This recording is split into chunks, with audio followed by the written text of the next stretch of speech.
नमस्कार, मैं मंजीत यादव, केंद्र प्रबंधक कौशल विकास केंद्र गंगागंज। जैसा कि पिछले वीडियो में आप सब लोगों को राहुल सर ने स्मार्टफ़ोन के बारे में बताया था कि आप सब लोग को बहुत जल्द स्मार्टफ़ोन मिल सकता है। जिसके बाद आप सब लोगों के द्वारा बहुत बार फ़ोन करके और कमेंट करके और ईमेल के द्वारा ये पूछा गया कि किसे स्मार्टफ़ोन मिलेगा और किसे नहीं मिलेगा। तो आप सब लोगों को ये स्पष्ट रूप से बताना चाहूँगा कि स्मार्टफ़ोन केवल उन अभ्यर्थियों को दिया जाएगा जिनकी उपस्थिति 70% या उससे अधिक रही हो, जिन्होंने अनुशासन में रह करके पढ़ाई की हो, यानी ऐसे लोग जिनकी उपस्थिति बायोमेट्रिक उपस्थिति 70% से कम रही होगी, उनको किसी भी दशा में स्मार्टफ़ोन नहीं दिया जाएगा। जिन्होंने किसी वजह से कोर्स को बीच में छोड़ दिया होगा या उनकी उपस्थिति पूरी नहीं हो पाई होगी, ऐसे लोगों को भी स्मार्टफ़ोन नहीं दिया जाएगा। साथ ही जिन लोगों ने संस्था के किसी भी नियम का उल्लंघन किया होगा या नियमानुसार अपनी ट्रेनिंग को पूर्ण नहीं किया होगा या अनुशासनहीनता की होगी, ऐसे लोगों को भी लिस्ट से बाहर कर दिया जाएगा। इसके साथ साथ वो सारे स्टूडेंट स्मार्टफ़ोन हर हाल में पाएंगे जिन्होंने कोर्स को पूर्ण करने के बाद या तो अपना स्वयं का कोई कार्य प्रारंभ किया हो और उसके दस्तावेज संस्था को उपलब्ध करवाए हों, या इसके अतिरिक्त ऐसे सभी लोग जो कहीं जॉब कर रहे हों, चाहे वो जॉब वो स्वयं से कर रहे हों या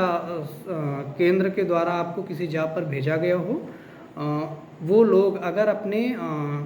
पिछले 3 माह के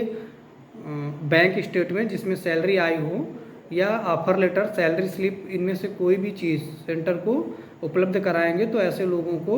स्मार्टफ़ोन मिलेगा। लेकिन ऐसे लोग जिन्होंने ट्रेनिंग के पश्चात किसी भी प्रकार की कोई गतिविधि जैसे स्वयं का काम यानी स्वरोजगार या प्लेसमेंट जॉब कुछ नहीं कर रहे होंगे,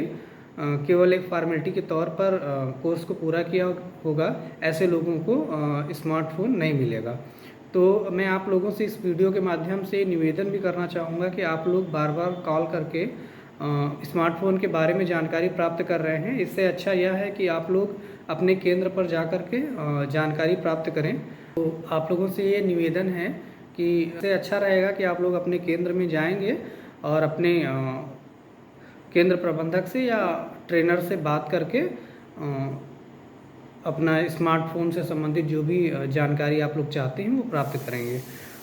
इसके अतिरिक्त अगर ऐसे कुछ बच्चे हैं जो स्वयं से अपना कोई काम कर रहे हैं, जैसे कोचिंग पढ़ाना, सिलाई का काम या इलेक्ट्रीशियन या कोई अन्य कार्य, या जिनके यहाँ कोई दुकान है, ऐसे लोग भी स्मार्टफ़ोन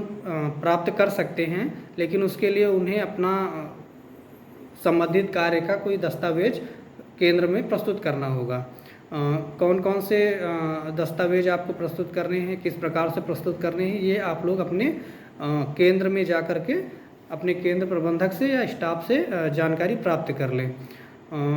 यदि आप कोर्स को पूर्ण करने के बाद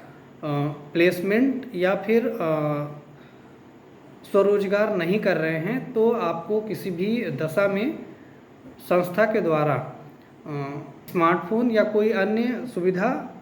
नहीं प्रदान की जाएगी। स्किल डेवलपमेंट एक महत्वाकांक्षी योजना है सेंट्रल गवर्नमेंट और स्टेट गवर्नमेंट की, जिसका मेन उद्देश्य ही आप लोगों को रोजगार से जोड़ना, यानी आप लोगों को हमारे द्वारा ट्रेनिंग देना और ट्रेनिंग के पश्चात आप लोगों को रोजगार के अवसर उपलब्ध कराना। हम लोग बार बार ये प्रयास करते रहते हैं कि आप लोग अच्छी से अच्छी जॉब पर जाएं। हम लोगों ने कई बार कई सारी कंपनियों में कई बच्चे भेजे भी हैं, लेकिन बहुत सारे लोग ऐसे हैं जो अपने पैरों पे खड़ा नहीं होना चाह रहे हैं, या क्या बात है ये हम लोग नहीं बता सकते हैं। लेकिन आप लोगों के द्वारा निरंतर हम लोगों से ये एक्सेप्टेशन रहती है कि आप लोग जो है कुछ ना करें और हम लोग आपके लिए करते रहें। तो ऐसा इस बार नहीं होने वाला है। यदि आप लोगों ने केंद्र को हर तरीके से सपोर्ट किया है तो आप लोगों को हर हाल में सारी सुविधाएं दी जाएंगी। लेकिन अगर आप लोगों ने किसी भी प्रोसेस में हमारा सहयोग नहीं किया है या केंद्र के अंदर उद्दंडता की है या कोर्स को छोड़ा है या हमारी योजनाओं को विफल करने का किसी भी प्रकार से प्रयास किया है, तो आप लोगों को किसी भी कंडीशन में हम लोग स्मार्टफ़ोन या कोई और सुविधा जो भी संस्था के द्वारा दी जाती है वो उपलब्ध नहीं कराई जा सकती है। मैं एक बार पुनः आप सबको ये बताना चाहूँगा कि अगर आप लोगों में से कोई अपना स्वयं का काम कर रहा है, किसी के यहाँ कोई दुकान है, या आप ट्यूशन पढ़ाते हैं, या आप सिलाई का काम करते हैं, या आप इलेक्ट्रिशियन का काम करते हैं, या कोई और सर्विस देते हैं, तो आप अपने सेंटर जा कर के अपने केंद्र प्रबंधक के पास अपना फॉर्म ऑनलाइन करवा सकते हैं। उनके द्वारा बताई गई फॉर्मेलिटीज़ को कंप्लीट करके आप अपना रजिस्ट्रेशन स्मार्टफोन के लिए करवा सकते हैं। और साथ में उन सभी बच्चों को मैं बताना चाहूँगा जो कहीं पर जॉब कर रहे हैं, वो सेंटर जा कर के अपने जॉब करने की सूचना और ऑफ़र लेटर या सैलरी स्लिप जो भी आपके पास उपलब्ध हो वो सेंटर को उपलब्ध करवा दीजिए, जिससे आपका भी स्मार्टफोन आपको उपलब्ध करवाया जा सके। यदि आप लोग इन चीज़ों को नहीं उपलब्ध करवाते हैं तो आप लोगों को किसी भी दशा में स्मार्टफोन नहीं दिया जा सकता है। हमारे सभी प्रशिक्षण केंद्रों लालगंज, गंगागंज, कुमड़ौरा, जगतपुर, बेनी माधोगंज, सरेनी और पड़रिया सभी के ट्रेनीज अपने केंद्र पर जाकर अपने केंद्र प्रबंधक और स्टाफ से मिल करके अपना स्मार्टफोन हेतु आवेदन करवा लें। लिस्ट में सभी लोग अपना अपना नाम चढ़वा लें। आप लोग फ़ोन से स्मार्टफोन के बारे में जानकारी लेने के लिए बार बार फ़ोन ना करें। इससे अच्छा ये रहेगा कि आप लोग अपने केंद्र पर चले जाएं और वहाँ से समस्त जानकारियाँ प्राप्त कर लें। वहाँ पर आप लोगों को स्मार्टफोन किसे मिलेगा, कब मिलेगा, कौन कौन सी फॉर्मेलिटीज़ लगनी है, कौन कौन से डॉक्यूमेंट्स आपको लगाने हैं, ये सारी चीज़ें आप लोगों को अपने केंद्र से जानकारी प्राप्त हो जाएगी। इसलिए मैं आप सब लोगों से आग्रह करूँगा कि आप सभी लोग अपने सेंटर जा कर के इसमें जो भी आगे का प्रोसीजर है वो पूर्ण करवा लें, ताकि आप लोगों को जल्दी से जल्दी स्मार्टफोन उपलब्ध करवाया जा सके। और हमारे ऐसे ट्रेनीज जिनकी क्लासेज अभी चल रही हैं, उन लोगों को मैं एक बार पुनः ये बताना चाहूँगा कि यदि आप लोग स्मार्टफोन लेना चाहते हैं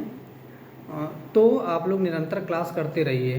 क्योंकि स्मार्टफोन केवल उन्हीं ट्रेनीज को दिया जाएगा जिनकी बायोमेट्रिक उपस्थिति 70% से अधिक होगी। ऐसे किसी भी अभ्यर्थी को स्मार्टफोन या कोई सुविधा जो स्कीम के द्वारा दी जाती है वो नहीं दी जा सकेगी। इसलिए सभी लोग निरंतर क्लास करते रहें और अपनी अटेंडेंस को मेंटेन रखें, मानक के अनुरूप रखें। धन्यवाद।